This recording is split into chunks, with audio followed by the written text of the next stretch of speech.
గజ్వేల్ ప్రజ్ఞాపూర్ మున్సిపాలిటీలోని ప్రజ్ఞాపూర్ రోడ్లోని బస్టాండ్ నిర్మాణం పనులను పరిశీలించారు. గజ్వేల్ నియోజకవర్గ BRS party incharge Vanteru Pratap Reddy అసంపూర్తిగా ఉన్న ప్రజ్ఞాపూర్ బస్టాండ్ నిర్మాణ పనులను వెంటనే పూర్తి చేయాలని రవాణా శాఖ మంత్రి పొన్నం ప్రభాకర్ వెంటనే స్పందించి గజ్వేల్ బస్సు మరియు ప్రజ్ఞాపూర్ బస్టాండ్ పనులకు రద్దు చేసిన నిధులను తిరిగి మంజూరు చేసి వెంటనే బస్టాండ్ నిర్మాణ పనులను పూర్తి చేయాలని, లేని పక్షంలో ప్రజ్ఞాపూర్ మరియు గజ్వేల్ పట్టణ ప్రజలతో కలిసి పెద్ద ఎత్తున రాజీవ్ రహదారిని దిగ్బంధిస్తామన్నారు. ఈ సందర్భంగా వంటేరు ప్రతాప్ రెడ్డి మాట్లాడుతూ గతంలో కేసీఆర్ ప్రభుత్వం గజ్వేల్ పట్టణం మరియు ఆర్ఎండ్ఆర్ కాలనీ వాసుల రవాణా సౌకర్యం కోసం గజ్వేల్లోని తూప్రాన్ రోడ్లో బస్టాండ్ నిర్మాణం చేపట్టడం జరిగిందన్నారు. అంతేకాకుండా గజ్వేల్ పట్టణంలో విద్యార్థుల సౌకర్యార్థం నిర్మాణం కోసం 3 కోట్ల రూపాయల నిధులు మంజూరు చేయడం జరిగిందన్నారు.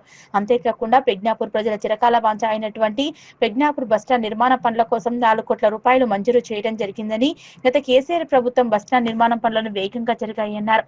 మరియు బస్టాండ్ అదనపు గదుల నిర్మాణం కోసం గజ్వేల్ బస్టాండ్ లో 50 లక్షలు మరియు ప్రజ్ఞాపూర్ బస్టాండ్ కు 2 కోట్ల రూపాయలను కేసీఆర్ ప్రభుత్వం మంజూరు చేస్తే నేడు అబద్ధాల పునాదుల మీద ఏర్పడిన గజ్వేల్ ప్రజ్ఞాపూర్ మున్సిపాలిటీలోని ప్రజ్ఞాపూర్ రోడ్లోని బస్టాండ్ నిర్మాణం పనులను పరిశీలించారు. గజ్వేల్ నియోజకవర్గ BRS party incharge Vanteru Pratap Reddy అసంపూర్తిగా ఉన్న ప్రజ్ఞాపూర్ బస్టాండ్ నిర్మాణ పనులను వెంటనే పూర్తి చేయాలని రవాణా శాఖ మంత్రి పొన్నం ప్రభాకర్ వెంటనే స్పందించి గజ్వేల్ బస్సు మరియు ప్రజ్ఞాపూర్ బస్టాండ్ పనులకు రద్దు చేసిన నిధులను తిరిగి మంజూరు చేసి వెంటనే బస్టాండ్ నిర్మాణ పనులను పూర్తి చేయాలని, లేని పక్షంలో ప్రజ్ఞాపూర్ మరియు గజ్వేల్ పట్టణ ప్రజలతో కలిసి పెద్ద ఎత్తున రాజీవ్ రహదారిని దిగ్బంధిస్తామన్నారు.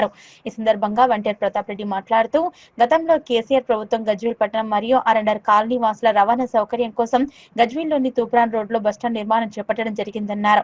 అంతేకాకుండా గజ్వేల్ పట్టణంలో విద్యార్థుల సౌకర్యార్థం నిర్మాణం కోసం 3 కోట్ల రూపాయల నిధులు మంజూరు చేయడం జరిగిందన్నారు. అంతేకాకుండా ప్రజ్ఞాపూర్ ప్రజల చిరకాల వాంఛ అయినటువంటి ప్రజ్ఞాపూర్ బస్టాండ్ నిర్మాణ పనుల కోసం 4 కోట్ల రూపాయలు మంజూరు చేయడం జరిగిందని, గత కేసీఆర్ ప్రభుత్వం బస్టాండ్ నిర్మాణ పనులను వేగంగా జరిగాయన్నారు. మరియు బస్టాండ్ అదనపు గదుల నిర్మాణం కోసం గజ్వేల్ బస్టాండ్ లో 50 లక్షలు మరియు ప్రజ్ఞాపూర్ బస్టాండ్ కు 2 కోట్ల రూపాయలను కేసీఆర్ ప్రభుత్వం మంజూరు చేస్తే నేడు అబద్ధాల పునాదుల మీద ఏర్పడిన కాంగ్రెస్ ప్రభుత్వం మంజూరు చేసిన నిధులను క్యాన్సల్ చేసి 2 సంవత్సరాలుగా ప్రజ్ఞాపూర్ మరియు గజ్వేల్ బస్టాండ్ నిర్మాణ పనులను ఆపివేయడం చాలా దారుణమన్నారు. వెంటనే ప్రజ్ఞాపూర్ మరియు గజ్వేల్ బస్టాండ్ నిర్మాణ పనులను పూర్తి చేసి ప్రజలకు బస్టాండ్లను అందుబాటులోకి తేవాలని కాంగ్రెస్ ప్రభుత్వాన్ని డిమాండ్ చేశారు.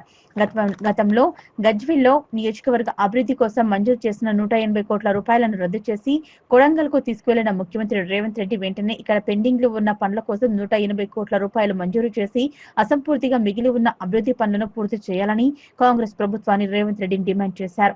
నేడు కాంగ్రెస్ పాలనలో రోడ్లకు గుంతలు పడితే గుంతలు పూడ్చలేని పరిస్థితుల్లో కాంగ్రెస్ ప్రభుత్వం ఉందన్నారు.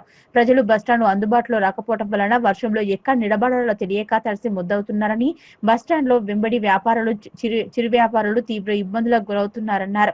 వెంటనే ప్రజ్ఞాపూర్ బస్టాండ్ అందుబాటులోకి తెచ్చి కరీంనగర్, ఆదిలాబాద్ మరియు హైదరాబాద్, తిరుపతి, బాంబే వరకు బస్సులు నడపాలని డిమాండ్ చేశారు.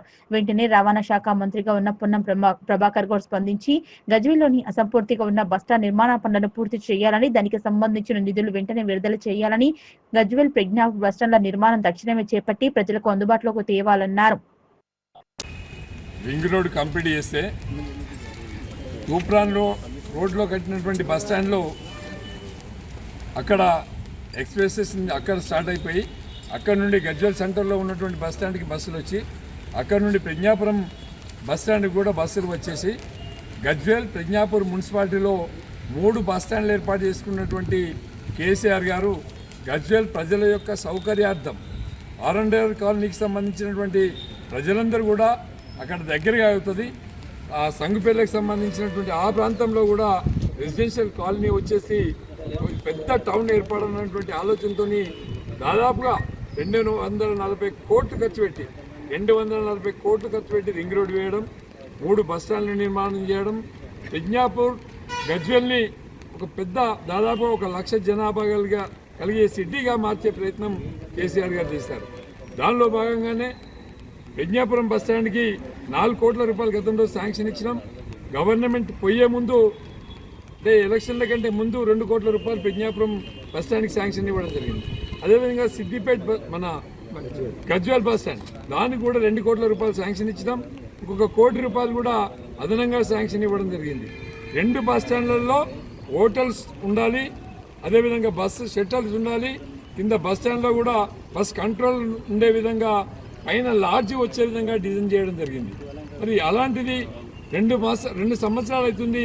ఇప్పటి వరకు కాంగ్రెస్ ప్రభుత్వం ఏదైతే వచ్చినా తెల్లారే రేవంత్ రెడ్డి గారు 2 బస్ స్టాండ్లకు సంబంధించినటువంటి డబ్బులన్నీ కూడా క్యాన్సిల్ చేసి 2 బస్ స్టాండ్లు నిరుపయోగంగా ఉండే విధంగా, పూర్తి కాకుండా ఉండే విధంగా ఉన్నాయి.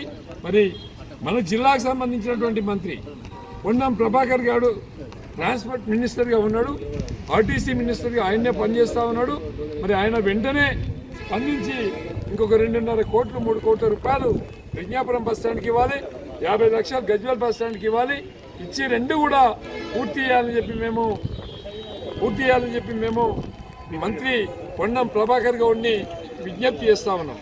అదేవిధంగా ఈ ప్రాంతంలో ఉండేటువంటి ప్రజలందరూ కూడా సౌకర్యంగా ఉంటుందన్న ఉద్దేశంతోనే ఈ బస్ స్టాండ్ ఏర్పాటు చేసుకున్నాం. దీన్ని కూడా ఒక మంచి డిజైన్ ఏర్పాటు చేసినాం. ఈ డిజైన్లో దాదాపుగా 10 బస్సులు బస్ స్టాండ్లో ఆగే విధంగా ఇక్కడ నుండి కరీంనగర్ పోయి పెద్దపల్లి వరకు, మంతని వరకు, అదేవిధంగా కాళేశ్వరం వరకు ఇక్కడ వెళ్తాయి. అదేవిధంగా ఇక్కడ హైదరాబాదు, ఇక్కడ నుండి బాంబే కూడా గతంలో బస్సు నడిపించినాం, ఇక్కడ నుండి తిరుపతి కూడా బస్సు నడిపించినాము. అది ఇవన్నీ కూడా ఈ ప్రభుత్వం వచ్చినాక ఆ తిరుపతి బస్సును బంద్ చేసిండ్రు, బాంబే పోయే బస్సును బంద్ చేసిండ్రు. మరి ఇక్కడ నుండి అన్ని ప్రాంతాలకు బస్సులు వెళ్లే విధంగా ప్రయత్నం చేసినాం. మరి కాంగ్రెస్ ప్రభుత్వం దీన్ని నీరుగార్చే ప్రయత్నం చేస్తూ ఉంది. వెంటనే ఈ బస్టాండ్ను పూర్తి చేయాలని చెప్పి మేము ప్రభుత్వానికి విజ్ఞప్తి చేస్తున్నాం. జై తెలంగాణ, జై తెలంగాణ.